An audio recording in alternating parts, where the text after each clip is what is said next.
Here's another revisit of a BMW E46 M3 with the Redish Motorsport E46 rear axle carrier panel repair and reinforcement process. This car was repaired and reinforced by us almost 4 years ago now, nearly its fourth year anniversary. It hasn't travelled many miles in that time, only 12,000 miles, which is low. It's a low mileage weekend vehicle, you would say, but as you can see, the reinforcement plate, the outline of that around the left rear mounting point, absolutely perfect. Fully seam sealed with a textured finish, a black finish as well, also with a little bit of a shine.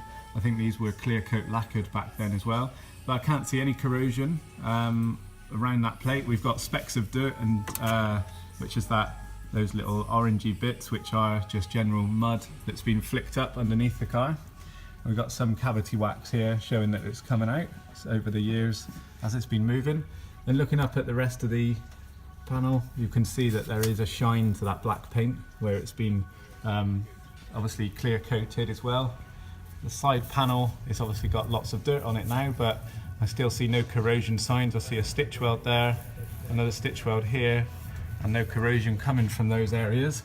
And if we turn around the corner and look at the reinforcement plate as it goes up the vertical face here, we've got specks of mud, but certainly no corrosion to worry about. And the seam sealer is fine, it's not coming off. Very pleased about this.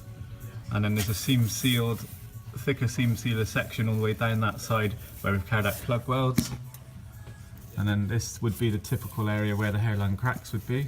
I certainly see nothing on the top of the plate, nor nothing coming out the back of there, so no cracks have moved or grown because they've been rectified and sorted. And then there's the right hand side reinforcement plate, dusty because it's had 4 years, nearly 4 years worth of road driving, but certainly still all intact. The seam sealer is still textured and it matches the factory sort of seam sealer over here. All the way to the other edge of the panel. We don't just do localized painting. We do, well, we did, and we still do take off everything, all the fuel filling system, the springs. So we can basically paint all the way around the rear axle carrier panel entirely, right up to the sort of front section where it matches with the seat panel.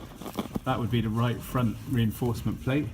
And again, I know the flat surfaces are easy to protect, but the edges where they're welded are the hard areas. But behind that fuel filler neck, I can see a good welded line, and at the top, and I can't see any corrosion either. So yeah, very pleased that these are holding up well, and we will keep reviewing these, and as many come back to us for servicing work, and we'll keep looking at them and try and provide pictures and videos to show how well the Redish Motorsport repair holds up.